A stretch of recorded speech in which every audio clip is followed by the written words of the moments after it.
चलें बिस्मिल्लाहिर्रहमानिर्रहीम अस्सलाम वालेकुम वेलकम टू ऑल। तो आज हम अपना जो बीला का फास्ट ट्रैक 30 डेज का है उसका आज हम पहला लेक्चर जो है वो स्टार्ट करने जा रहे हैं। पहले चैप्टर से ही इंशाल्लाह हम इसको स्टार्ट करेंगे। ठीक है, तो लिहाजा ज़्यादा डिटेल में नहीं जाते, हम जस्ट सिंपल रखते हैं चीज़ों को। आप सबको जो है ख़ासतौर पे जो एनरोल्ड बच्चे हैं उनको रेगुलर बैचेज़ के रिकॉर्डेड लेक्चर का लिंक मिल चुका है। तो लिहाजा आप ऑलरेडी किसी हद तक इन चीज़ों को समझ चुके होंगे, पढ़ चुके होंगे। तो क्योंकि हमारे पास टाइम काफ़ी शॉर्ट है और इसके अंदर हमने चीज़ों को कवर करना है, तो लिहाजा हम इसको क्लास के अंदर इर्रेलेवेंट डिस्कशन से हम काफ़ी हद तक इज्तनाब करेंगे। एंड हम किसी भी चैप्टर के ऊपर मैक्सिमम 2 दिन लगाया करेंगे, किसी भी चैप्टर के ऊपर हम मैक्सिमम 2 दिन से ज़्यादा नहीं लगाएँगे। कुछ चैप्टर ऐसे हैं ख़ास तौर पे जो कॉन्ट्रैक्ट एक्ट है उसके एंड सेम इस तरह चैप्टर 17 जो है हमारे अदर बिज़नेस लॉज़ का, ये वाले चैप्टर 1-1 दिन के हमारे चैप्टर होंगे। चैप्टर 1 के ऊपर हमारे 2 दिन लगेंगे, जनरली जो है वो हमारे 2-2 दिन हर चैप्टर के ऊपर लगा करेंगे। ओके, तो शुरू करते हैं थोड़ा सा। सबसे पहले हम इसके इंट्रो की तरफ चलते हैं। आज हमारा चैप्टर है इंट्रोडक्शन टू लीगल सिस्टम। तो बेसिकली हम जरा बात करें तो चैप्टर 1 जो है इसका वेटेज 5 से 6 नंबर का है या 8 नंबर तक भी चला जा सकता है, इसको आप लेके जा सकते हैं। सेम इसी तरह अगर हम बात करें जो कॉन्ट्रैक्ट एक्ट है चैप्टर 2 से 10 तक जो है इसका तकरीबन वेटेज 20 टू 25 मार्क्स का है। इसी तरह हम बात करें जो पार्टनरशिप के चैप्टर हैं चैप्टर 11 टू चैप्टर 14 तक इनका वेटेज ऑलमोस्ट 15 मार्क्स का है। इसी तरह जो निगोशिएबल इंस्ट्रूमेंट है चैप्टर 15 एंड चैप्टर 16 इनका वेटेज तकरीबन 10 नंबर का है। एंड आगे वाले जो 3 चैप्टर हैं उनका वेटेज तकरीबन 25 मार्क्स का ऑलमोस्ट बन जाता है। तो कॉन्ट्रैक्ट एक्ट के अंदर बेसिकली जो परफॉर्मेंस वाला पोर्शन है उसके 10 नंबर हम मजीद ऐड करेंगे, तो ये तकरीबन इस तरह से हमारा वेटेज जो है वो ऑलमोस्ट बनता है, कवर होता है। तो हमारी तरतीब ये रहेगी कि पहले हम चैप्टर 1 करेंगे, उसके बाद फिर हम पार्टनरशिप करेंगे, फिर निगोशिएबल इंस्ट्रूमेंट करेंगे एंड फिर 16, 17 एंड 18 चैप्टर जो है इसको किया जाएगा और फिर हम कॉन्ट्रैक्ट एक्ट के ऊपर अपने वापस आएंगे। तो इसमें जो हमारी तरीकाकार होगा वो ये होगा कि जिस दिन हम कुछ ना कुछ पढ़ा करेंगे उस दिन हम कोशिश किया करेंगे उसके कुछ ना कुछ पास पेपर के क्वेश्चन साथ में आपको दे दिए जाए, उसकी प्रैक्टिस दी जाए या उसके असाइनमेंट के तौर पे आपको 1-2 क्वेश्चन जो है वो प्रोवाइड किया जाए, ताकि साथ साथ आपकी प्रेजेंटेशन एंड ड्राफ्टिंग के ऊपर भी काम होता रहे, जो कि बहुत ज्यादा इंपॉर्टेंट है।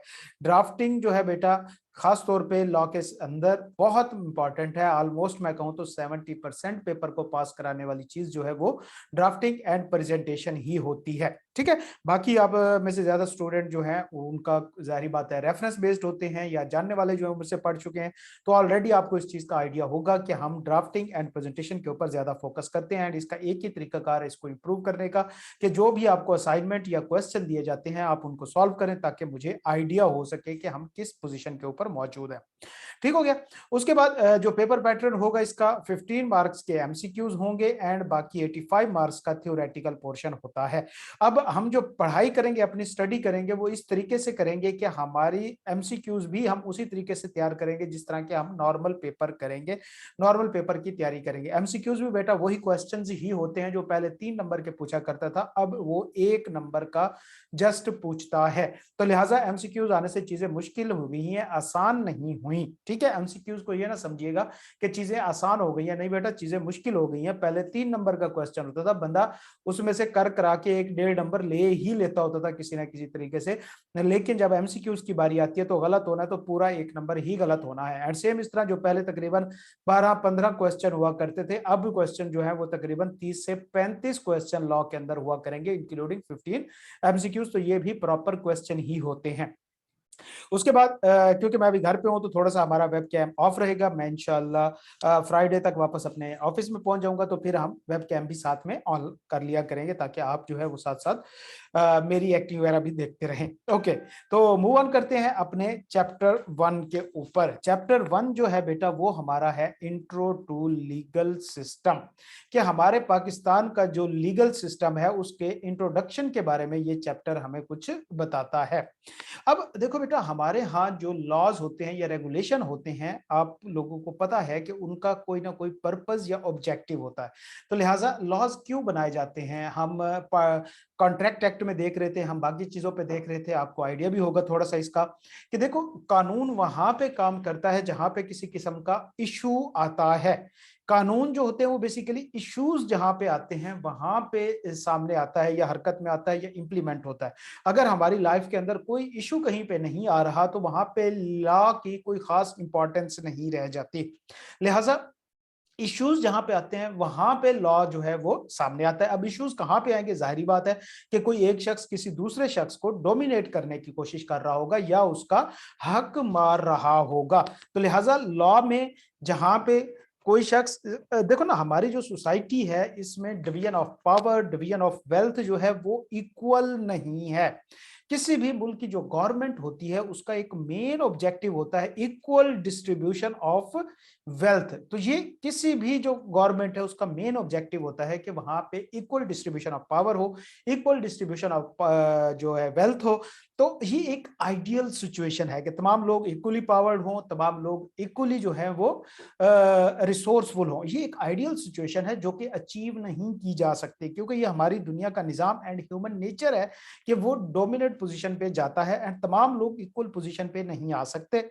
तो लिहाजा इसी निजाम को इम्प्लीमेंट कराने के लिए हमारी नेचर को, हमारे नफ्स को जो है वो जरा लितर पोला करने के लिए शुरू से अल्लाह ताला ने जो है वो अंबिया कराम का बंदोबस्त किया, उनका एक निजाम हमारे साथ चला के रखा कि हम किसी तरीके से इस पोजीशन को अचीव कर लें कि हर बड़ा छोटा जो है वो बराबर होना चाहिए। लेकिन एक्चुअली ये पोजीशन अचीव करना आइडियल सिचुएशन है एंड आइडियल सिचुएशन जो है प्रैक्टिकली पॉसिबल नहीं होती। तो फिर क्या होता है, फिर ये होता है कि जाहिर सी बात है अब एक मुआशरा है तो उसमें कुछ लोग डोमिनेट पोजीशन पे होते हैं एंड कुछ लोग जो है वो सबऑर्डिनेट पोजीशन पे होते हैं। एंड हमेशा ये ह्यूमन नेचर है कि जो डोमिनेट पोजीशन पे होते हैं उनकी कोशिश होती है कि वो सबऑर्डिनेट को सप्रेस करके रखें, उनको दबा के रखें, ताकि उनकी एक अथॉरिटी, उनकी रिट जो है वो कायम रहे, मतलब वो अपना एक राज जो है वो चला सकें। तो लिहाजा इस चीज को ओवरकम करने के लिए, रेगुलेट करने के लिए रूल्स बनाए जाते हैं कि भाई जो इंडिविजुअल्स हैं, जो खासतौर पे सबऑर्डिनेट है, देखो बेटा इशू हमेशा सबऑर्डिनेट को होता है, कभी भी जो स्ट्रांग पार्टी होती है उसको कोई इशू नहीं होता। क्यों? वो तो अपनी मर्जी कर रही होती है। सबऑर्डिनेट ही हमेशा पिसता है, ये सबऑर्डिनेट के ऊपर ही हमेशा कहीं ना कहीं से उसके राइट्स जो हैं वो खाए जाते हैं या खत्म किए जाते हैं, उनके ऊपर कब्जा किया जाता है। तो लिहाजा रूल्स बनाए जाते हैं किस लिए? इंडिविजुअल्स के बिहेवियर को रेगुलेट करने के लिए।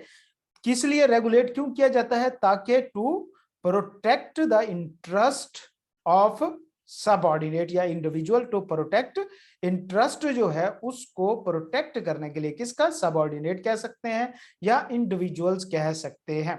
लिहाजा लॉ क्या होता है बच्चे? लॉ ऐसे रूल्स या रेगुलेशन होते हैं जो इंडिविजुअल्स के राइट या उनके इंटरेस्ट को प्रोटेक्ट करने के लिए बनाए जाते हैं, ताकि कोई किसी का राइट ना खा सके, कोई किसी के ऊपर अनड्यू इन्फ्लुएंस ना एक्सरसाइज कर सके, कोई किसी का जो है वो अपना गुलाम ना बना सके। तो इस वजह से रूल्स या रेगुलेशन बनाए जाते हैं। अब देखो बेटा, हमारे यहाँ जितने भी किस्म के गलत काम होते हैं, मतलब जो इश्यूज होते हैं बेसिकली हमारे दुनिया के अंदर या निजाम के अंदर, वो दो तरह के इश्यूज होते हैं।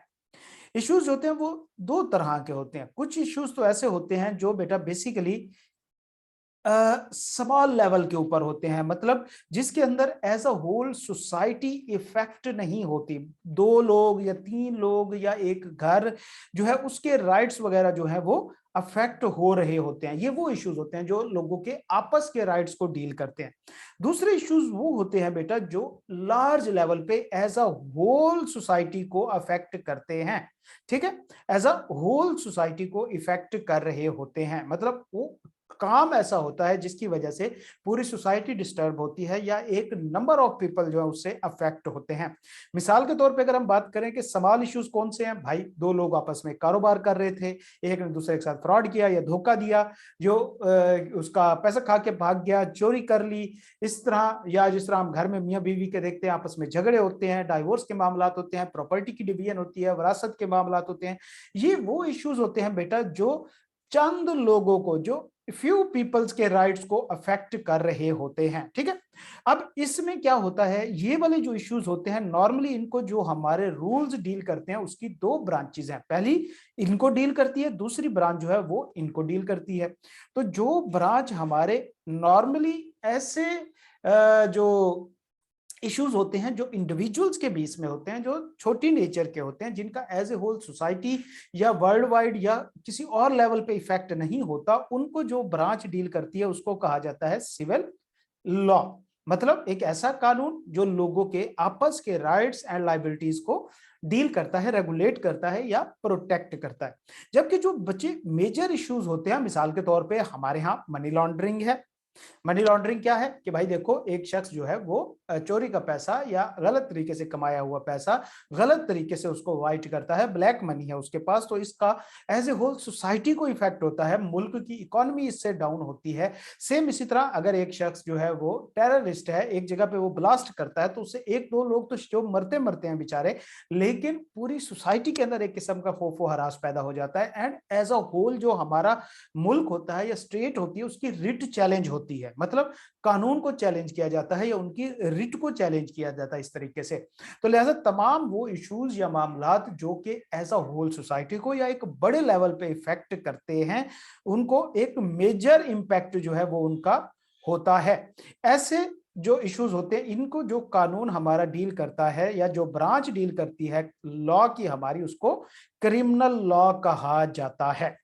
तो लिहाजा सिविल लॉ क्या है, ये हमारे लॉ की एक ऐसी ब्रांच है जो इंडिविजुअल्स के आपस के राइट्स वगैरह को स्मॉल लेवल के ऊपर या बिजनेस राइट्स जो होते हैं उनको प्रोटेक्ट करता है, तो उसको कहा जाता है सिविल लॉ। क्रिमिनल लॉ क्या है, ये तमाम उन मैटर्स को डील करता है या रेगुलेट करता है जो एज अ होल सोसाइटी या एक मेजर लेवल के ऊपर चीजें जो है वो इफेक्ट होती हैं, जिससे स्टेट जो होती है, जो मुल्क होता है, उसकी रिट चैलेंज होती है, उसका रोल जो है वो चैलेंज होता है, मतलब उसके अंदर उसकी नाकामी होती है। इन क्रिमिनल लॉ उन इश्यूज को डील करता है जिनके अंदर अगर कोई इशू अराइज हो तो ये उस हुकूमत की नाकामी समझी जाती है। ठीक हो गया, तो लिहाजा इसको क्रिमिनल लॉ कहा जाता है। अब बेटा सिविल लॉ के अंदर ही मुख्तलिफ किस्म की ब्रांचेस हैं, जिसके अंदर हम कहते हैं कि मिसाल के तौर पे अगर हम बात करें, सिविल लॉ कौन कौन से मामला को डील करता है, फैमिली इश्यूज को डील करता है, जो हमारे घरेलू मामलात होते हैं, जायदाद के, विरासत के, इसी तरह मियाँ बीवी की डाइवोर्स के, शादियों के, ये चक्कर जो होते हैं ये फैमिली इश्यूज होते हैं। सेम इसी तरह जो दूसरा डील करता है वो हमारे बिजनेस इश्यूज होते हैं। तो बिजनेस इश्यूज भी तो बेटा दो से ज्यादा लोगों के दरमियान, मतलब एक स्मॉल नंबर ऑफ पीपल के दरमियान होता है। बिजनेस पार्टनरशिप हो सकती है, सोल प्रोप्राइटर भी हो सकती है, कंपनी भी हो सकती है, तो वो एक लिमिटेड नंबर ऑफ पीपल होते हैं। एंड अगर इन इश्यूज से वो इफेक्ट होते हैं तो सिर्फ वो इफेक्ट होते हैं, सोसाइटी या माशरा इफेक्ट उससे नहीं हो रहा होता। तो लिहाजा सिविल लॉ की भी फिर मुख्तलिफ ब्रांचेज हैं, जिसके अंदर हम कहते हैं फैमिली कोर्ट्स वगैरह होती हैं, फैमिली लॉज होते हैं। सेम इसी तरह बिजनेस लॉ, ये भी एक सिविल लॉ की ब्रांच है। ठीक है, तो हमारा जो सब्जेक्ट है बेसिकली वो सारा सिविल लॉ के ऊपर बेस्ड है, और सिविल लॉ की भी उस ब्रांच के ऊपर जो कि बिजनेस मामलात को देखती है। तो मैंने कहा कि हमारे चैप्टर 1 to 15 तक तमाम वो मामलात हैं जो सिविल लॉ के अंडर आते हैं, लेकिन चैप्टर 16, 17 एंड 18 ये वो मामलात हैं बेटा जो क्रिमिनल लॉ के अंडर आते हैं ये भी, क्योंकि ये वाले मामलात जो हैं जिसके अंदर मनी लॉन्ड्रिंग आती है, जिसके अंदर इलेक्ट्रॉनिक क्राइम आते हैं, हमारे ये जो क्या कहते हैं, मुझे सुबह सुबह ही आज मेरे साथ इलेक्ट्रॉनिक क्राइम का मैसेज आया हुआ था। आप में से किस किस को मैसेज आता है, जीतो पाकिस्तान का या बोल न्यूज का? मुझे एहसास प्रोग्राम का आया था, मेरे सुबह सुबह 24,000 निकल गए हैं। आप में से किसी को आया आज तक? हम्म।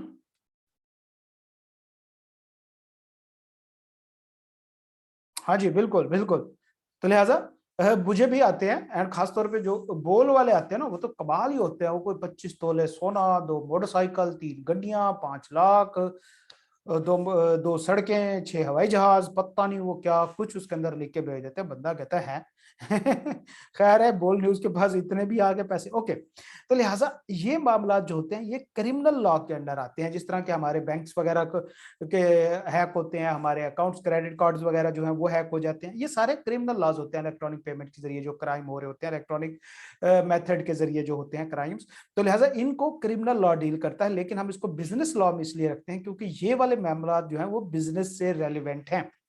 ठीक है, तो लिहाजा हमारा जो मेजर पोर्शन है वो सिविल लॉ के ऊपर बेस्ड है। तो सिविल लॉ क्या है? एक ऐसा लॉ है जो इंडिविजुअल्स के आपस के राइट्स एंड लायबिलिटीज को डील करता है। इसकी एक ब्रांच है बिजनेस लॉस। तो बिजनेस लॉज, फैमिली लॉज कौन से हैं? जो फैमिलीज के इश्यूज को डील करते हैं। तो बिजनेस लॉज कौन से हैं? तमाम वो लॉज जो हमारे बिजनेस में मौजूद लोगों के राइट्स एंड लायबिलिटीज को प्रोटेक्ट करते हैं या डील करते होते हैं। ठीक हो गया? तो लिहाजा ये हमारी दो ब्रांचेस हैं। अब क्वेश्चन ये है कि कानून बनता कैसे है? देखो बेटा, कानून जो है पहले दिन से मौजूद नहीं होता, मतलब कानून फर्स्ट डे से अवेलेबल नहीं होता। हमारा अगर देखें तो हमारा जो एक्ट है, हमारा जो कॉन्स्टिट्यूशन है वो 1972 में बना था। उससे पहले हम जो ब्रिटिश लॉ है उसी को यूज कर रहे थे। जो अंग्रेज आए थे उन्होंने जो कानून बनाए थे वो यूज हो रहे थे। आपको पता है कि बर्तानिया का जो लॉ है वो है ही नहीं। आप ऐसे किस किस को पता है कि बर्तानिया का कोई कानून नहीं है? जिस तरह की हमारा कानून है, हमारा एक एक्ट है, हमारा एक लेजिस्लेशन सिस्टम है, बर्तानिया का कोई कानून नहीं है। बिल्कुल।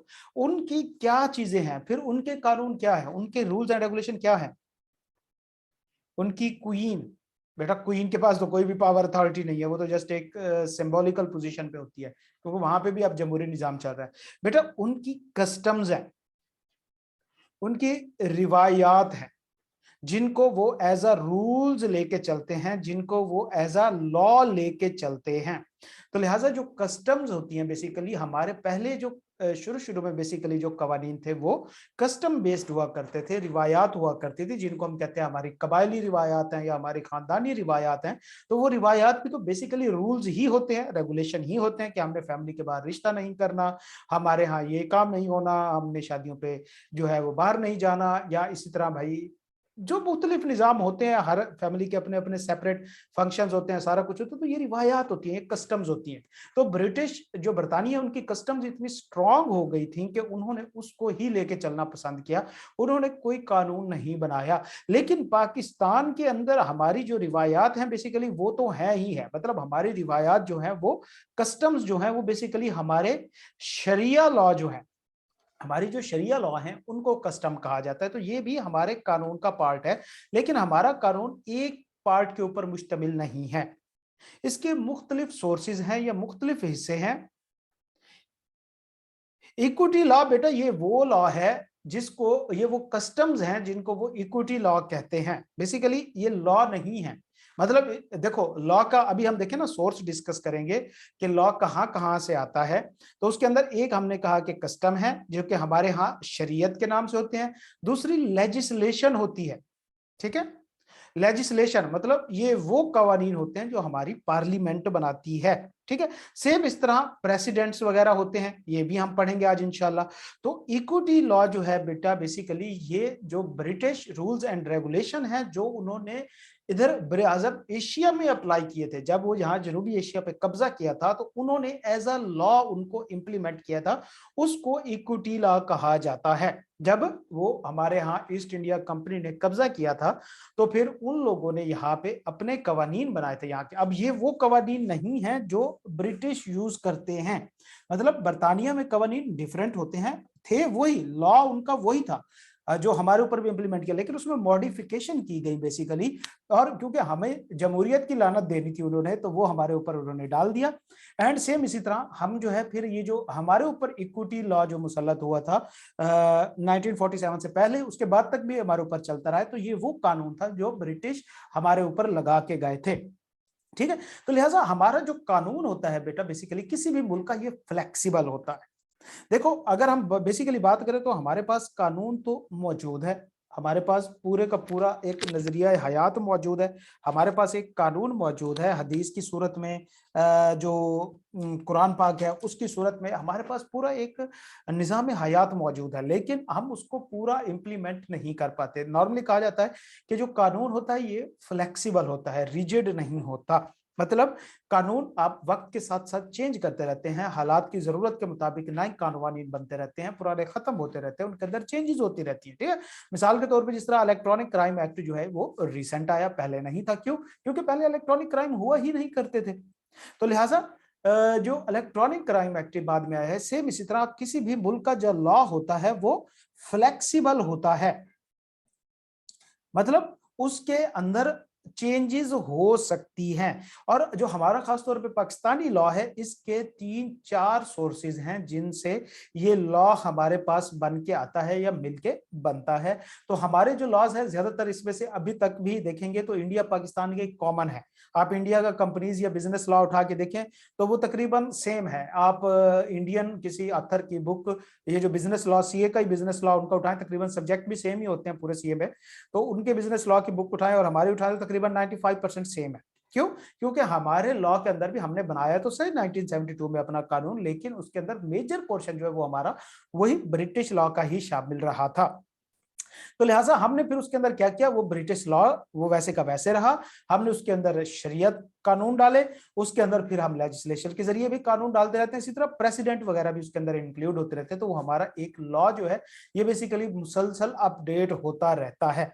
तो ये बेसिकली एक लीगल सिस्टम होता है। मिसाल अब हम इसको थोड़ा समराइज करते हैं। सबसे पहले लॉ है, लॉ के मुख्तलिफ सोर्सेज होते हैं, जिसके अंदर आता है कस्टम्स, जिसके अंदर आता है लेजिस्लेशन, जिसके अंदर आता है प्रेसिडेंट्स वगैरह वगैरह वगैरह। ठीक है, ये हम देखेंगे। सेम इसी तरह फिर हर लॉ की 2 ब्रांचेस होती हैं, सिविल लॉ एंड इसी तरह क्रिमिनल लॉ, 2 ब्रांचेस होती हैं। क्रिमिनल लॉ कौन सा होता है? जो क्राइम्स को डील करता है। क्राइम्स क्या होते हैं? वो तमाम एक्ट्स जो एज अ होल सोसाइटी को इफेक्ट करते हैं या किसी भी स्टेट की रिट को चैलेंज करते हैं। सिविल लॉ क्या होते हैं? इंडिविजुअल्स के राइट्स होते हैं। ठीक है, इंडिविजुअल्स राइट्स होते हैं। सिविल लॉ की फिर कई ब्रांचेस हैं। ठीक है, इसमें से एक ब्रांच है बिजनेस लॉ, मतलब वो कवानीन जो लोगों के, इंडिविजुअल्स के जो बिजनेस मामलात होते हैं उनको डील करते हैं, मतलब बिजनेस के अंदर मौजूद इंडिविजुअल्स के राइट्स को प्रोटेक्ट करते होते हैं, तो इनको बिजनेस लॉ कहा जाता है। समझ आ गई बात यहां तक बच्चे?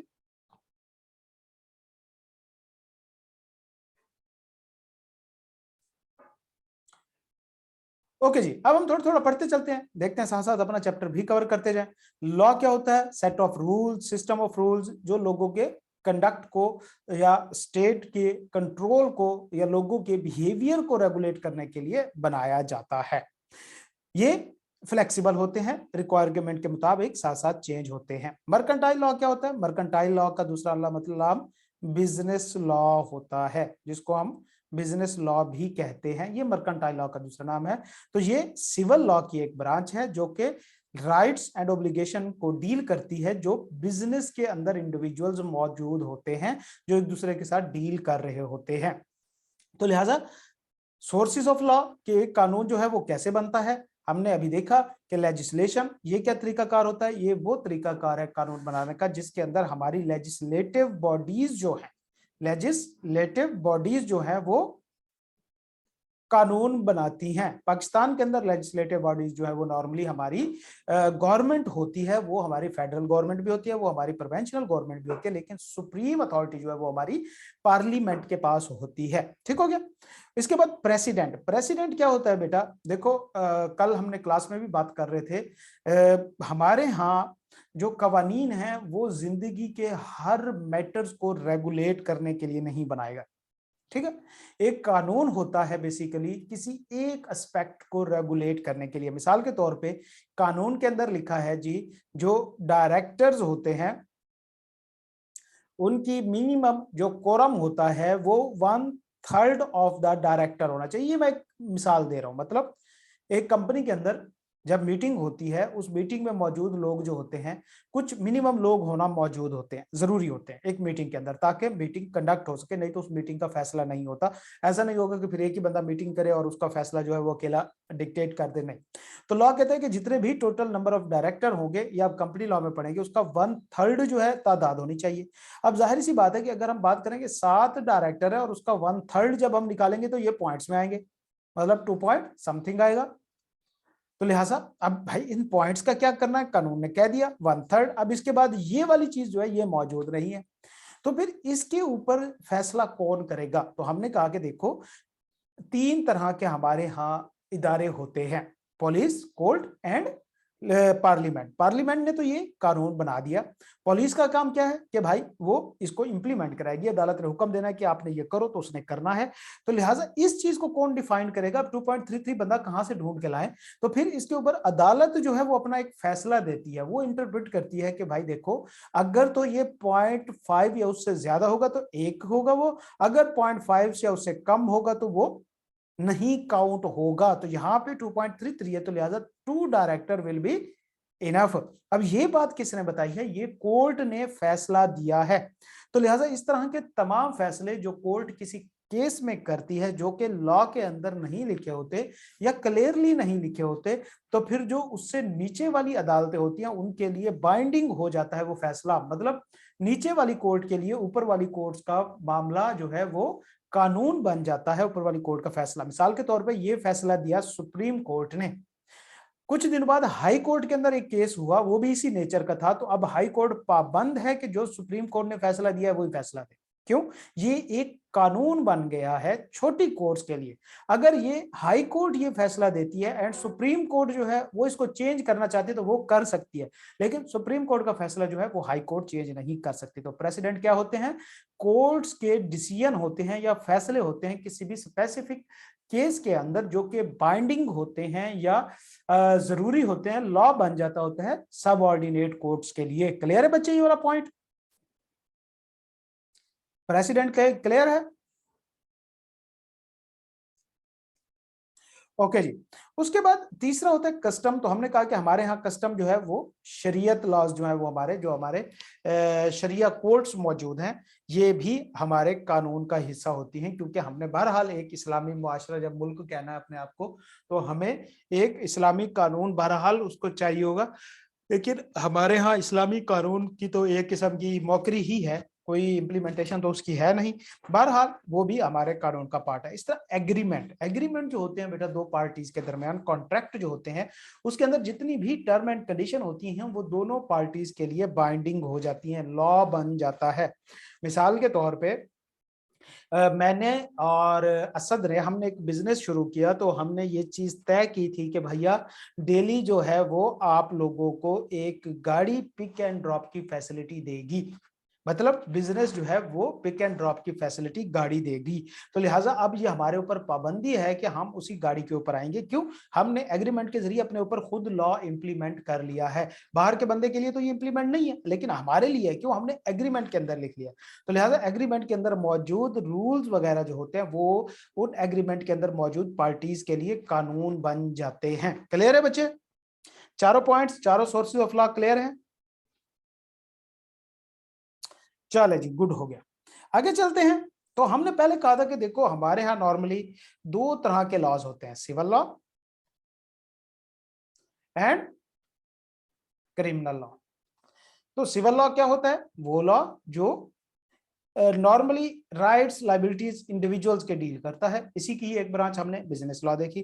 क्रिमिनल लॉ क्या है? बेसिकली ये जो रॉन्ग एक्ट होते हैं, लार्ज लेवल पे स्टेट को इफेक्ट करते हैं, उसको डील करता है। तो लिहाजा civil law and criminal law के दरमियान फर्क क्या है वो जरा देखते हैं।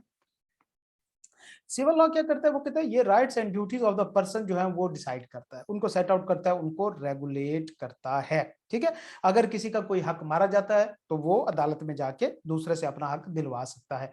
क्रिमिनल लॉ क्या है? ये लोगों के उन बिहेवियर्स को रेगुलेट करने के लिए होता है जिनको अनडिजायरेबल समझा जाता है, जिनको गलत काम समझा जाता है, अनडिजायरेबल समझा जाता है, और जिसके लिए कोर्ट जो है उसको सजा देती है, पनिशमेंट देती है रॉन्ग डूअर को, जिसने गलत काम किया हो। सिविल लॉ में सजा नहीं होती। हमारे यहाँ नॉर्मली डाइवोर्स के केसेस होते हैं, तो आपने कभी ये नहीं सुना होगा कि डाइवोर्स केस में हस्बैंड को जो है वो जेल हो गई है या किसी और को जेल हो गई है। नहीं, वहां पे क्या होता है जी, अलहदगी हो जाती है एंड जो पैसे वगैरह होते हैं या जो महाना खर्चा वगैरह होता है वो देते रहे। हाँ, वो ना दें तो फिर अदालत उनको जेल में डाल देती है, क्योंकि वो एक क्राइम हो जाता है। फिर अदालत का हुक्म ना मानना एक क्राइम है। क्यों? फिर अदालत तो गवर्नमेंट है, गवर्नमेंट की रिट चैलेंज हो गई। उससे पहले जो है इस तरह नहीं होता। मियां बीवी के मामलात होते हैं, सेम इसी तरह अगर बिजनेस के अंदर दो पार्टनर्स जो है वो एक दूसरे के साथ किसी किस्म का कोई इशू होता है, शेयरिंग ऑफ प्रॉफिट के ऊपर इशू होता है, तो अदालत उनमें से किसी को जेल में नहीं डालती, सजा नहीं देती, बल्कि देखती है कि जिसका हक मारा गया दूसरे से उसको हक दिलवा दे। लेकिन क्रिमिनल लॉ के अंदर अदालत पनिशमेंट के जरिए अगले का बिहेवियर रेगुलेट करते हैं। मिसाल के तौर पर एक शख्स चोरी करता है तो ये एक अनडिजायरेबल एक्ट है, तो इसको गवर्नमेंट कैसे रेगुलेट करेगी? अगले को सजा देगी। और इसमें सजा क्यों दी जाती है? ताकि अगले को मिसाल बनाया जाए कि भाई दूसरे लोग जो हैं इसके नक्शे कदम पे ना चले, उसके जो बिहेवियर है उसको डिग्रेड किया जाए, उसको रेगुलेट किया जाए। तो लिहाजा ये civil law and criminal law के अंदर डिफरेंस होता है। अब सिविल लॉ के अंदर जो है वो हमेशा केस जो है वो, देखो मेरा मतलब अगर बात करें असद एंड मुदस्सिर, इन दो का बिजनेस था, प्रॉफिट शेयरिंग के ऊपर कोई इशू हो गया, तो अब जाहिर सी बात है ऐसा नहीं होगा कि ये आपस में लड़ रहे होंगे या ये आपस में बहस कर रहे होंगे और बाहर से भागता भागता जज जाएगा और कहेगा कि रुक जाओ माय लॉर्ड, रुक जाओ मेरे फाजिल दोस्तों, चवलियां मारना बंद करो और मुझे बताओ कि ये क्या मामला है। ऐसा नहीं होगा, आप में से किसी एक को अदालत में जाना पड़ेगा, ठीक है। तो जब वहां पे केस होगा तो वो केस ऐसे होगा कि ये असद और मुदस्सिर के दरमियान केस मौजूद है, मतलब असद वर्सेस मुदस्सिर का केस है जो कर रहे हैं। जबकि क्रिमिनल लॉ के अंदर ऐसा नहीं होता।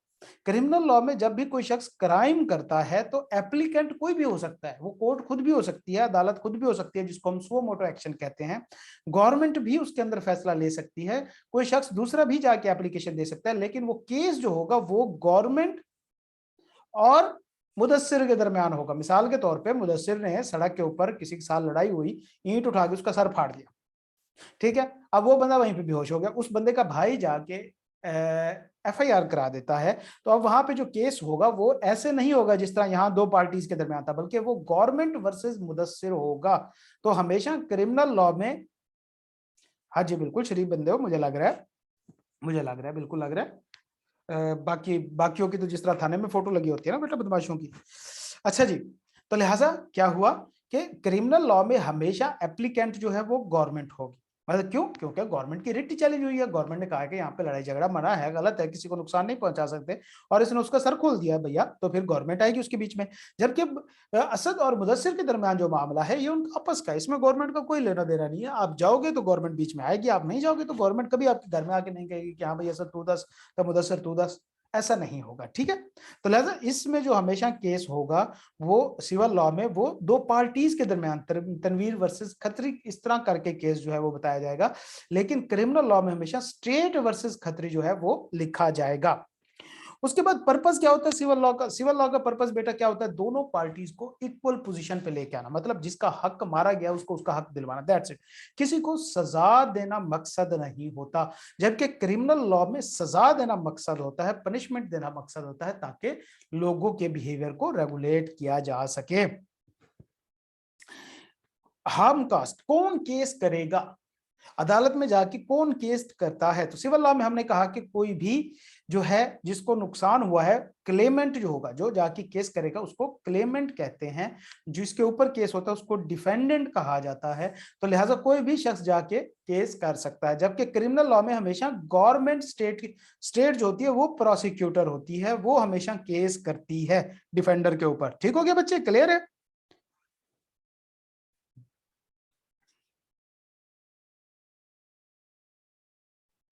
ओके जी, तो आगे चलते हैं। Burden of proof, burden of proof से मुराद होता है बेटा जब भी किसी अदालत में केस होता है तो कौन साबित करेगा कि काम गलत हुआ है या नहीं हुआ, कोई मसला हुआ है या नहीं हुआ, राइट्स खत्म हुए या नहीं हुए। तो अदालत कहती है सिविल लॉ के अंदर हमेशा जो शख्स एप्लीकेशन देगा वो ही प्रूव करेगा कि भाई उसके साथ ज्यादती हुई है या उसका हक मारा गया है। जबकि क्रिमिनल लॉ के अंदर हमेशा स्टेट जो है वो प्रूव करेगी कि जिस शख्स को पकड़ा गया है, जिसके ऊपर केस किया गया है, वो गलत है, ठीक है। तो लिहाजा सिविल लॉ में कौन साबित करेगा? जो एप्लीकेशन देगा, जबकि क्रिमिनल लॉ में स्टेट प्रूव करेगी कि इसने क्राइम किया है। रेमेडी क्या होती है? तो सिविल लॉ के अंदर रेमेडी से मुराद होती है बेटा हर्जाना, या आप कह सकते हैं सजा कह सकते हैं, या आप कह सकते हैं जो बदले में दिया जाता है, हर्जाना ज्यादा अप्रोप्रिएट वर्ड है। तो सिविल लॉ में जो नॉर्मली रेमेडी होती है वो क्या होती है कि अगले को जितना नुकसान हुआ है वो रिकवर करा दो, या अगले का कोई हक मारा गया है तो वो दिलवा दो। जबकि क्रिमिनल लॉ में सेंटेंस हो सकता है, जेल में डाला जा सकता है, उसको पनिशमेंट हो सकती है, डेथ सेंटेंस भी हो सकती है, इम्प्रिजनमेंट भी हो सकती है, जबकि सिविल लॉ के अंदर ऐसा नहीं होता। वहां पे जो है पार्टीज को डैमेजेस वगैरह जो है वो अवॉर्ड कर दिए जाते हैं। बाकी ये स्पेसिफिक परफॉर्मेंस और इंजेक्शन ये क्या है, ये हम परफॉर्मेंस ऑफ कॉन्ट्रैक्ट जो है उसके अंदर, उस पोर्शन के अंदर कॉन्ट्रैक्ट एक्ट में बड़ी डिटेल में देखेंगे। Civil law and criminal law का डिफरेंस क्लियर है? सिविल लॉ क्या है, इंडिविजुअल के राइट्स को, क्रिमिनल लॉ क्या है, society as a whole regulate करता है। सिविल लॉ इंडिविजुअल्स की कंपनसेशन कराता है, क्रिमिनल लॉ पनिशमेंट करता है। हम कास्ट इसमें कौन एप्लीकेशन देता है, जो भी एप्लीकेंट होगा जिसका नुकसान हुआ होगा। जबकि क्रिमिनल लॉ में कौन एप्लीकेशन देता है, स्टेट एप्लीकेशन देती है, क्योंकि उसकी रिट चैलेंज हुई है। Burden of proof civil law में जो एप्लीकेशन देगा वही साबित करेगा कि कुछ गलत हुआ है उसके साथ, जबकि क्रिमिनल लॉ में स्टेट साबित करेगी कि इसने कुछ गलत किया है। रेमेडी क्या है, इसमें डैमेजेस वगैरह दे दिए जाते हैं, इसमें पनिशमेंट होती है, इंप्रिजनमेंट होती है, डेथ सेंटेंस भी हो सकती है। ओके, उसके बाद ये एक हमारा प्रैक्टिस क्वेश्चन मौजूद है, आपने इसको एक बार खुद सॉल्व करना है, चाहे तो देख के भी सॉल्व करें, लेकिन सॉल्व करना इंपॉर्टेंट है ताकि मुझे पता चले कि आपकी हैंड राइटिंग क्या है, आपका इस टाइम क्या लेवल चल रहा है, आपके इस टाइम वोकैबुलरी कितनी स्ट्रांग है, आप इस टाइम किस पोजीशन के ऊपर मौजूद हो, उसी हिसाब से फिर आगे हम मेजर्स लें। ठीक हो गया बच्चे? अच्छा, ये जो बेसिक स्ट्रक्चर ऑफ पाकिस्तान है बेटा, ये जस्ट सीधा सादा सा रट्टा है, ठीक है? इसको पढ़ना या समझना किसी सूरत भी काम का नहीं है। क्यों? क्योंकि इसके अंदर कोई ऐसी चीज नहीं है जो लॉजिकली या कंसेप्चुअल हो। बेसिकली ये क्या है, ये पूरा जो पाकिस्तान का कानून है उसके ये चैप्टर्स हैं, इंट्रोडक्शन, प्रीमियल, पार्ट 1, पार्ट 2, और उस चैप्टर्स के अंदर जितनी भी हेडिंग्स मौजूद है वो यहाँ पे लिख दी गई, मेन हेडिंग्स, मतलब इसके अंदर डिटेल या एक्सप्लेनेशन मौजूद नहीं है। एंड इस टॉपिक को कभी कभी आई कैप टेस्ट करता है, तो लिहाजा ये बेटा तकरीबन ये यहां तक मौजूद है, ये चैप्टर पार्ट 11 तक, मतलब इसकी 10 से 12 हेडिंग है एंड ये 2 पेज हैं। अब मेरी एक असाइनमेंट जो है वो अब गौर से सुने एंड इसको लाजमी करना है। इस टॉपिक को तैयार करने का सिर्फ एक तरीका है, नंबर 1 रट्टा। अब रट्टा जो है वो कैसे लगाया जाए, इसका तरीका यह है कि बेटा हर दूसरे दिन इसको मेरे जहन में बात बिठा लें बेटा, लास्ट टाइम इसी में से ही आई कि आपने 6 नंबर अगर दिए थे। हर दूसरे दिन आपने इस टॉपिक को देख के लिखना है, दैट्स इट, पूरे को, मतलब यहां से लेके चैप्टर 11 तक देख के जिस तरह आप खुद उसको सिंप्लीफाई कर सकते हो वो करके लिखना है, ठीक है? और करने के बाद आपने मुझे उसकी पिक्चर मस्ट सेंड करनी है। एग्जाम से पहले पहले ऑलमोस्ट आप इसको 10 से 12 बार लिखेंगे देख के, इसके अलावा इसका कोई तरीका नहीं है याद करने का। पढ़ाने बैठेंगे तो हम इसके ऊपर 10 दिन के लेक्चर लगेंगे, ठीक है? हर पॉइंट इसके अंदर समझाने वाला है, या हम हर पॉइंट के, क्योंकि ये हेडिंग है तो हर पॉइंट के नीचे एक चैप्टर मौजूद है पूरा, ठीक है? तो लिहाजा इसको समझना या पढ़ना फिजिबल नहीं है, इसको रट्टा लगाना सबसे इंपॉर्टेंट है। एंड उसका तरीका क्या है कि आप आज इस सारे को लिखेंगे रजिस्टर उठा के, सेम इसी तरह 2 दिन बाद फिर लिखेंगे इस सारे को, जो अगली हमारी असाइनमेंट होगी जब हम चैप्टर 11 शुरू करेंगे तब आपने लिखना है। यानी इस तरह हर दूसरे दिन आपने इसको एक किस्म की मिसाल बना लेनी। आज जो आपने लिखना है साफ सुथरा करके 2 पेजेस के ऊपर, चाहे आप उसको फ्लो चार्ट की फॉर्म में लिखें, चाहे आप पॉइंट्स की फॉर्म में लिखें, बेहतर है पॉइंट्स बना लें, ठीक हो? हर हेडिंग के अंदर पॉइंट्स बना लें एंड उसके बाद वो 2 पेजेस जो हैं वो आपकी दीवार के ऊपर लगे हुए होने चाहिए। आप डेली सुबह उठे, नमाज पढ़ने के बाद आपने तिलावत करनी है, तिलावत करने के बाद आपने इनका एक किस्म का दीदार जरूर करना है। ठीक हो गया बच्चे?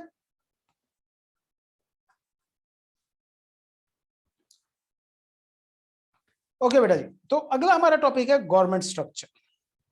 गवर्नमेंट स्ट्रक्चर देखो बेटा, किसी भी मुल्क के अंदर कोई ना कोई हुकूमती निज़ाम मौजूद होता है। ऐसा नहीं कह सकते कि कोई मुल्क जो है वो विदाउट एनी गवर्निंग स्ट्रक्चर मौजूद है। हाँ, गवर्निंग स्ट्रक्चर मुख्तलिफ किस्म के हो सकते हैं। मिसाल के तौर पर अगर हम बात करें तो सबसे इंपॉर्टेंट पहला एंड बेहतरीन निज़ाम जो था वो खिलाफत है।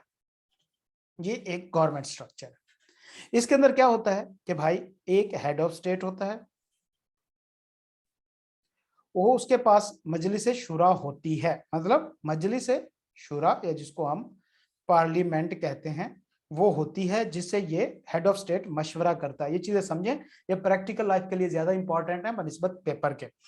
उससे मशवरा करता है लेकिन फैसला जो है वो हमेशा हेड ऑफ स्टेट का होता है। जो खलीफा होता है उसका फैसला होगा। जब उसने फैसला कर दिया उसको कोई चैलेंज नहीं कर सकता। इसके बाद दूसरा निजाम होता है कबायली निजाम, जिसको हम कहते हैं जिरगा निजाम, या जिसको हम हमारे यहाँ मुख्तलिफ किस्म के कबाइल होते हैं, कबायली निजाम होता है, जो कि हमारा इनिशियल निजाम था या स्टार्टिंग का निजाम था। जब ये दुनिया जो थी वो अभी इतनी मुहज़्ज़ब नहीं हुआ थी, तो तब कबाइल हुआ करते थे और उनका निजाम होता था। कबीले में क्या होता है, सरदार होता है या एक लीडर होता है, एंड बाहिमी मुशावरत से फैसला होता है, मतलब उसमें भी मजलिस शुरा मौजूद होती है, लेकिन फैसला फिर भी सरदार कर रहा होता है, जो कबीले का सरदार होता है उसका फैसला चलता है। ठीक है, अच्छा, उसके बाद जो निजाम आता है नॉर्मली हमारे यहाँ रॉयल बादशाही निजाम जिसको कहा जाता है। इसके अंदर क्या होता है, इसमें किंग होता है, इसकी मर्जी है कि कोई मजलिस शुरा रखे या ना रखे, कोई वजीर रखे या ना रखे, इसका फैसला प्राइम होता है। मतलब इसकी मर्जी होती है कि ये किसी का मशवरा ले या ना ले, ये इसकी अपनी मर्जी होती है। उसके बाद आता है हमारे यहाँ जो डेमोक्रेसी।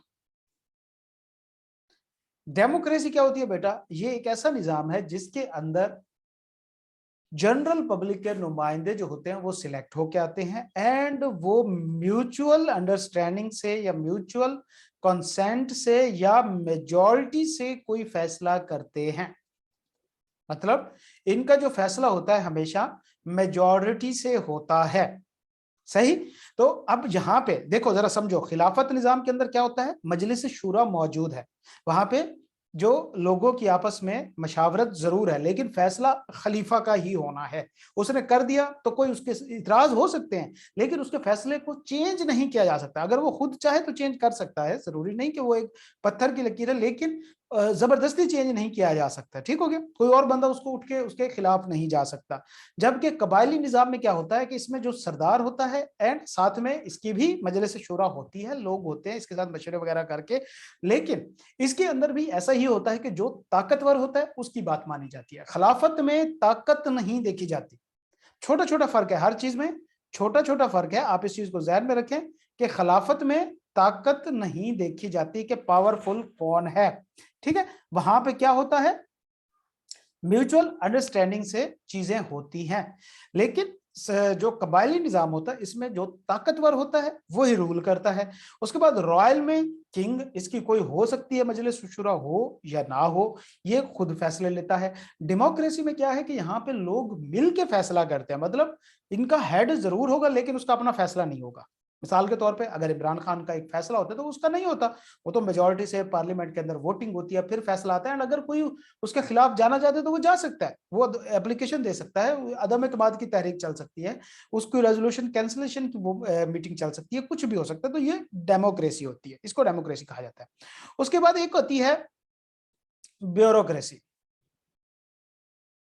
ब्यूरोक्रेसी ये क्या होता है बेटा, ये वो निजाम होता है जिसके अंदर होती तो ये दोनों चीजें हैं, मतलब डेमोक्रेसी वाली तमाम चीजें मौजूद होती है, लेकिन इसमें जो मेंबर्स होते हैं वो जनरल पब्लिक सिलेक्ट नहीं करती, बल्कि ये मेंबर्स जो हैं ये क्वालिफाइड प्रोफेशनल लोग होते हैं जो जिंदगी के हर शोबे से उठाए जाते हैं किसी भी मुल्क का निजाम चलाने के लिए। मतलब इस हुकूमत के अंदर जो है वो सारे ब्यूरोक्रेट जो हैं वो मौजूद होते हैं। ब्यूरोक्रेट कौन होते हैं, ये स्पेशलिस्ट लोग होते हैं, नॉलेज एंड एक्सपीरियंस वाले लोग होते हैं हर फील्ड के, जिंदगी हर फील्ड के, एंड ये उनकी हुकूमत होती है। फैसला इसमें भी मेजोरिटी से ही होता है, लेकिन इसमें अवाम की नुमाइंदगी नहीं होती, इसको ब्यूरोक्रेसी कहा जाता है। उसके बाद एक निजाम होता है ऑटोक्रेसी। ऑटोक्रेसी क्या होती है बेटा, बेसिकली इसके अंदर क्या होता है कि ये ब्यूरोक्रेसी की सुप्रीम टाइप होती है, मतलब इसके अंदर सारा निजाम ये वाला मौजूद होता है, लेकिन इसका जो लीडर होता है वो डोमिनेट कर रहा होता है। मतलब लीडर जो है वो पूरी ब्यूरोक्रेसी को डोमिनेट कर रहा होता है, एंड वो फैसला देके सारों को अपने साथ मिला सकता होता है। मतलब यहाँ पे लीडर के पास अथॉरिटी होती है, ब्यूरोक्रेसी में भी लीडर के पास अथॉरिटी नहीं होती, डेमोक्रेसी में भी लीडर्स के पास अथॉरिटी नहीं होती, मतलब म्यूचुअल कंसेंट एंड मेजोरिटी से डिसीजन लिए जाते हैं। जबकि ऑटोक्रेसी में लीडर के पास अथॉरिटी होती है एंड वो फैसला लेता है। एंड इसके बाद फिर एक चीज आती है डिक्टोरियलशिप। डिक्टोरियलशिप इसके अंदर क्या होता है कि एक ही शख्स कब्जा कर लेता है पूरे मुल्क के निजाम के ऊपर, पूरे निजाम होल स्ट्रक्चर के ऊपर एक ही शख्स का कब्जा होता है। एंड ये और किंग में कोई ज्यादा खास फर्क नहीं होता। मतलब इसकी मर्जी होती है कि ये अपने नीचे पार्लियामेंट्स वगैरह बनाए ना बनाए, अपनी मशावरती कौंसिल बनाए या ना बनाए, और खुद वो अकेला फैसले जारी करे। जिसमें हिटलर का बेहतरीन एग्जाम्पल हमारे पास, परवेज मुशर्रफ शुरू के दिनों में वो भी डिक्टोरियल रहा था, बाद में वो भी डेमोक्रेटिक बन गया था, लेकिन वो जस्ट एक सिर्फ क्या कहते हैं ना कि लिबादा ओढ़ना होता है, वो डिक्टोरियलशिप ही थी। और उसके बाद जो सबसे एंड पे निजाम आता है जो कि हमारे पाकिस्तान में चल रहा है, वो है अल्लाह ग्रेसी। यार अल्लाह ग्रेसी सब ठीक ही होना है, ठीक है ना, एंज अल्लाह ही ग्रेसी। तो लिहाजा सारा कुछ अलग ही जात पे चल रहा है, हम लोग उसमें कुछ कंट्रीब्यूट नहीं कर रहे, आप जब खाने पीने पे लगे हुए हैं, बेड़ा घर कर रहे हैं मुल्क का, अल्लाह ताला जो है वो इस मुल्क को चला रहा है। तो ये हमारे पाकिस्तान का निजाम है। तो मुख्तलिफ गवर्नमेंट गवर्निंग स्ट्रक्चर क्लियर हुए बच्चे? असद बाकी किधर भाग गए?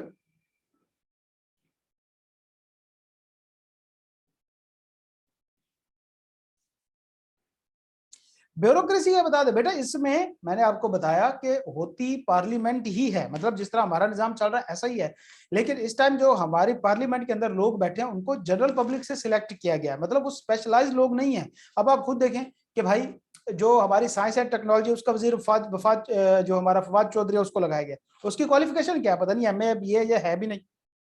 तो क्या वो उस फील्ड का माहिर है? नहीं, बस एक लोगों ने सिलेक्ट कर दिया, वो बन गया, ठीक है। लेकिन ब्यूरोक्रेसी में क्या होता है कि लोग होते पार्लियामेंट के, लेकिन वो जनरल असेंबली से नहीं, जनरल इलेक्शन से नहीं आते, बल्कि अगर उनको हेल्थ के लिए बंदा चाहिए तो हेल्थ मिनिस्टर जो होगा वो कोई हेल्थ का क्वालिफाइड प्रोफेशनल उठाएंगे, ठीक है। इसी तरह अगर कोई इंफॉर्मेशन टेक्नोलॉजी का वजीर चाहिए तो वो इंफॉर्मेशन एंड टेक्नोलॉजी का एक्सपर्ट होगा जो उसको वजीर लगाया जाएगा, ठीक है।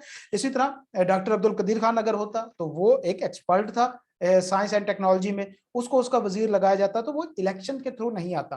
ब्यूरोक्रेसी में होती मौजूद है, पार्लियामेंट में मौजूद होती है, वुजरा भी मौजूद है, सारा कुछ होता है। लेकिन ये जो लोग आते हैं बेसिकली ये सिलेक्ट होके आते हैं, इनकी अपॉइंटमेंट होती है जॉब्स की सूरत में, ना कि जनरल इलेक्शन के जरिए अपॉइंटमेंट होते हैं, एमएनए या एमपीएस नहीं होते। ठीक हो गया बच्चे? ओके। तो इस टाइम पाकिस्तान के अंदर जो निजाम चल रहा है वो हमारा पार्लियामेंटेरियनी सिस्टम है, पार्लियामेंटेरियन सिस्टम है। मतलब इसके अंदर हमारी पार्लियामेंट है जिसके अंदर नेशनल असेंबली एंड सेनेट आती है, और इसके अंदर प्राइम मिनिस्टर भी मौजूद है और इसके अंदर प्रेसिडेंट भी मौजूद है। तो लिहाजा हमारा स्ट्रक्चर क्या है? पार्लियामेंट, पार्लियामेंटेरियन निजाम है। इसका हेड जो है वो प्रेसिडेंट है। पार्लियामेंट के दो हाउसेज होते हैं, सेनेट अपर हाउस जिसको कहा जाता है, नेशनल असेंबली लोअर हाउस जिसको कहा जाता है। इस नेशनल असेंबली का जो हेड होता है इसको प्राइम मिनिस्टर कहा जाता है, सेनेट का जो हेड होता है उसको चेयरमैन कहा जाता है, ठीक है। तो ये हमारे यहाँ एक निजाम मौजूद है। तो इसके मुख्तलिफ पिलर अगर हम देखें, मेन मेन प्रेसिडेंट है, नेशनल असेंबली है, सेनेट है एंड प्राइम मिनिस्टर है। तो हमें इनके बारे में अब पढ़ना होगा कि प्राइम मिनिस्टर का क्या रोल होता है, प्रेसिडेंट का क्या रोल होता है, सेनेट का क्या रोल होता है एंड नेशनल असेंबली का क्या रोल होता है। तो सबसे पहले हम देखते हैं कि प्रेसिडेंट, प्रेसिडेंट क्या करता है। प्रेसिडेंट हेड ऑफ स्टेट है एंड सिंबल ऑफ यूनिटी होता है। ये 5 सालों के लिए सिलेक्ट होता है। कौन सिलेक्ट करती है इसको? बाई सेनेट, सेनेट से नेशनल असेंबली भी शामिल होती है and member of provincial assembly भी। तो लिहाजा जो प्रेसिडेंट होता है बेसिकली इसको तीनों हाउसेस, दो house main senate and national assembly जिनको फेडरल हाउसेस कहा जाता है, सेनेट एंड नेशनल असेंबली दोनों फेडरल हाउसेज हैं, जबकि प्रोविंशियल असेंबलीज जो हैं ये प्रोविंशियल ऑफिसेज होते हैं। ये तीनों मिलके वोटिंग के जरिए जो है वो प्रेसिडेंट को सिलेक्ट करते हैं। प्रेसिडेंट री इलेक्शन हो सकता है, लेकिन कोई भी शख्स 2 बार से ज्यादा कंसेक्टिव टर्म में प्रेसिडेंट नहीं बन सकता। मिसाल के तौर पे इस बार एक प्रेसिडेंट है वो अगली बार भी बन सकता है, लेकिन तीसरी बार नहीं बन सकता। फिर एक टर्म छोड़ के चौथी बार वो फिर से बन सकता है। ठीक हो गया? तो लिहाजा वो कंसेक्टिवली सिर्फ 2 बार ही बन सकता है, फिर टर्म मिस करके वो दोबारा बन सकता है। नॉर्मली जो नेशनल असेंबली में मेजोरिटी पार्टी होती है वो अपना प्रेसिडेंट रखती है। प्रेसिडेंट का काम क्या होता है? ये स्टैचूज वगैरह पास करता है, नेशनल असेंबली से भी और सेनेट से आने वाले जो कवानीन होते हैं उनको पास करता है। ये प्राइम मिनिस्टर को नेशनल इंपॉर्टेंस की मैटर में डील भी करता है। And president must be a Muslim, president का मुसलमान होना जरूरी है। तो ये हमारा जो गवर्नेंस स्ट्रक्चर है उसके अंदर प्रेसिडेंट का रोल होता है। प्राइम मिनिस्टर क्या होता है? Prime minister nominated and elected by the majority member in the national assembly. तो प्रेसिडेंट को कौन इलेक्ट करता है भाई? National assembly, senate and provincial assembly, ये तीनों मिलकर सिलेक्ट करते हैं। जबकि प्राइम मिनिस्टर को जो मेजॉरिटी पार्टी होती है नॉर्मली वो इलेक्ट करती है नेशनल असेंबली के अंदर, ठीक है।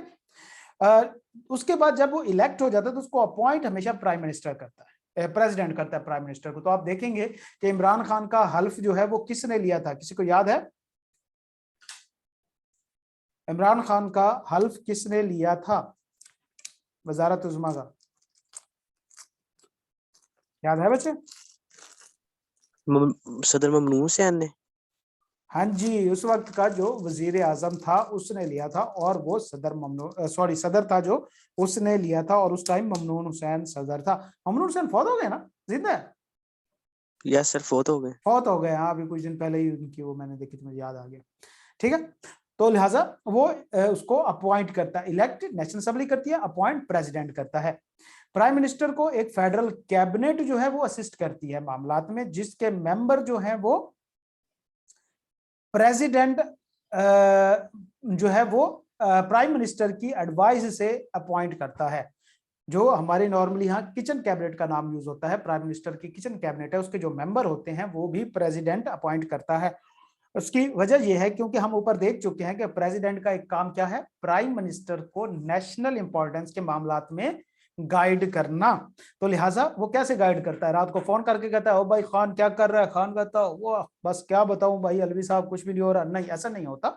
वो क्या करता है सदर, वो एक फेडरल कैबिनेट बनाता है जिसके अंदर वुजरा होते हैं जो कि प्राइम मिनिस्टर की मशावरत से अपॉइंट किए जाते हैं, और वो प्राइम मिनिस्टर को फिर एडवाइस करती है।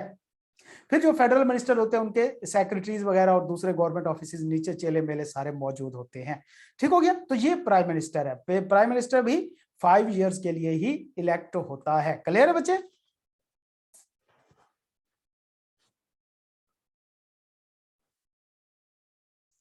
ओके, तो 2 पिलर हमने कर लिए। तीसरा पिलर है सेनेट। सेनेट क्या होती है बेटा? ये एक परमानेंट लेजिस्लेटिव बॉडी है। मतलब हमने अभी कहा कि पार्लियामेंट जो होती है किसी भी मुल्क की, उसके 2 हाउसेज होते हैं, एक नेशनल असेंबली होता है, एक सेनेट होता है। सेनेट नेशनल असेंबली के जो मेंबर होते हैं ये 5 साल के लिए इलेक्ट होते हैं, मतलब ये इलेक्शन के थ्रू आते हैं, एंड जैसे ही इनका टर्म खत्म होता है असेंबलियां डिसॉल्व हो जाती हैं, खत्म हो जाती हैं, फिर अगला इलेक्शन होता है और उससे नए लोग अपॉइंट होते हैं। जबकि सेनेट में ऐसा नहीं होता, सेनेट कभी भी डिसॉल्व नहीं होती, ये चलती रहती है। इसके अंदर जो मेंबर्स हैं वो आते जाते रहते हैं, लेकिन कुछ ना कुछ मौजूद रहते हैं। ऐसा नहीं होता कि सारे मेंबर एक ही बार जो है वो चले जाएं। नेशनल सेनेट जो है ये परमानेंटली रहती है। Senate is a permanent legislative body with equal representation from each of the 4 provinces. इसके अंदर जो मेंबर होंगे, देखो नेशनल असेंबली के अंदर जो मेंबर होते हैं बच्चे, वो नंबर जो सीट्स होती हैं उसके ऊपर बेस करता है। एंड हमें पता है नेशनल असेंबली के अंदर सीट जो है वो प्रोविंसेस की डिफरेंट हैं, मतलब पंजाब की सबसे ज्यादा सीट्स हैं, क्यों? आबादी के हिसाब से। तो लिहाजा नेशनल असेंबली के अंदर जो मेंबर्स होते हैं वो पंजाब के सबसे ज्यादा होते हैं, ऑलमोस्ट कोई 200 के करीब है, या शायद इससे भी ज्यादा नहीं, 200 से कम है, 170 या 180 के करीब जो है वो पंजाब की सीटें हैं, हमारी 350 में से, 314-15 में से। तो सेम इसी तरह सिंध की फिर दूसरे नंबर पे सीटें आती हैं, फिर बलोचिस्तान की केपीके की आती हैं, फिर बलोचिस्तान की 5-10 सीटें आ जाती हैं। तो लिहाजा अगर हम बात करें तो नेशनल असेंबली के अंदर इक्वल रिप्रेजेंटेशन नहीं होती, मतलब जिस सूबे की सीटें ज्यादा हैं उसकी रिप्रेजेंटेशन ज्यादा होगी, जबकि सेनेट में इक्वल रिप्रेजेंटेशन होती है तमाम सूबों की। तो सेनेट के जो लोग होते हैं वो डायरेक्ट जनरल इलेक्शन से नहीं आते, बल्कि जो एमपीएज होते हैं सूबों के वो इलेक्ट करते हैं। समझ आ गई बात बच्चे सेनेटर्स को? Yes sir. Okay,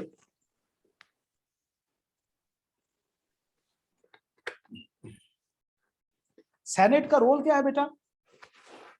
cohesion and harmony create करना।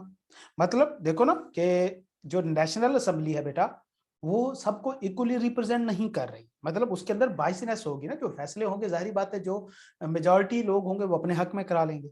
जबकि सेनेट में इक्वल रिप्रेजेंटेशन होती है, तो इससे क्या होता है कि तमाम सूबों के दरमियान कोहेजन एंड हार्मनी जो है वो क्रिएट होती है, और कोई एक सूबा जो है वो डोमिनेट नहीं करता। इसके अंदर इस्लामाबाद कैपिटल टेरिटरी से भी होते हैं। 6 इयर्स के लिए ये लोग इलेक्टेड होते हैं नेशनल असेंबली वाले, 5 ईयर्स के लिए इलेक्ट होते हैं, जबकि सेनेट वाले 6 ईयर के लिए इलेक्ट होते हैं। 3 साल बाद आधे रिटायर हो जाते हैं, उनकी जगह पे नए आ जाते हैं, फिर अगले 3 साल में रिमेनिंग आधे रिटायर हो जाते हैं, उनकी जगह पे नए आ जाते हैं। तो इसलिए ये एक कॉन्टिन्यूअस प्रोसेस होता है, इसकी वजह से ये एक परमानेंट बॉडी है, ये हमेशा मौजूद रहती है। अगर हुकूमत का टेन्योर खत्म हो गया तो नेशनल असेंबली डिसॉल्व हो जाएगी, लेकिन सेनेट जो है वो हमेशा कायम रहेगी। ठीक है, इनका इलेक्शन जो है एक टाइम पे नहीं होता, हर 2-3 साल बाद होता है, 3 साल बाद इसका होता है। इसके बाद इसका हेड कौन होता है? चेयरमैन होता है, जो कि एक्टिंग प्रेसिडेंट भी बन सकता है। मतलब प्रेसिडेंट जो है वो रिमूव कर दिया गया है या वो अलग प्यारा हो गया है, तो उसकी जगह पे एक्टिंग प्रेसिडेंट जो होगा वो कौन होगा? वो सेनेट का जो हेड होता है, जो चेयरमैन होता है, वो उसकी जगह पे काम कर सकता है, प्राइम मिनिस्टर नहीं कर सकता। ठीक है, मेंबर जो है वो अपने दरमियान में से, अपने में से ही, जो सेनेटर्स होते हैं वो अपने में से ही चेयरमैन और डिप्टी चेयरमैन सिलेक्ट करते हैं। और नेशनल असेंबली जितने भी कानून पास करती है उनका सेनेट से भी पास होना जरूरी है, सिवाय मनी बिल के। तो मनी बिल क्या है, हम इसके ऊपर इंशाल्लाह कल डिस्कशन करेंगे। क्लियर है बच्चे? तो अभी तक हमने क्या पढ़ा? लॉ पढ़ा, लॉ की ब्रांचेस पढ़ी, एंड हमने कॉन्स्टिट्यूशन को देखा, और हमने अपने गवर्निंग स्ट्रक्चर के 3 पिलर देख लिए। कल हम इंशाल्लाह नेशनल असेंबली एंड इसी तरह आगे जो 1-2 टॉपिक हैं उनको देखेंगे। इनको आपने क्या करना है? रिवाइज करना है, एक प्रैक्टिस क्वेश्चन बीच में मौजूद है, आपने इसको सॉल्व करना है। एंड जो हमारा गवर्नमेंट स्ट्रक्चर वो है, लीगल स्ट्रक्चर है, जो हमारा कॉन्स्टिट्यूशन है, उसको आपने लिखना है। ये आपकी असाइनमेंट है। ठीक है बेटा जी?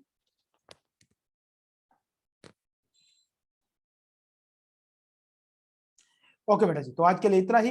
मिलते हैं इंशाल्लाह कल की क्लास में। अल्लाह ताला आप सबको अपनी जुबान में रखे बच्चे। अल्लाह हाफिज।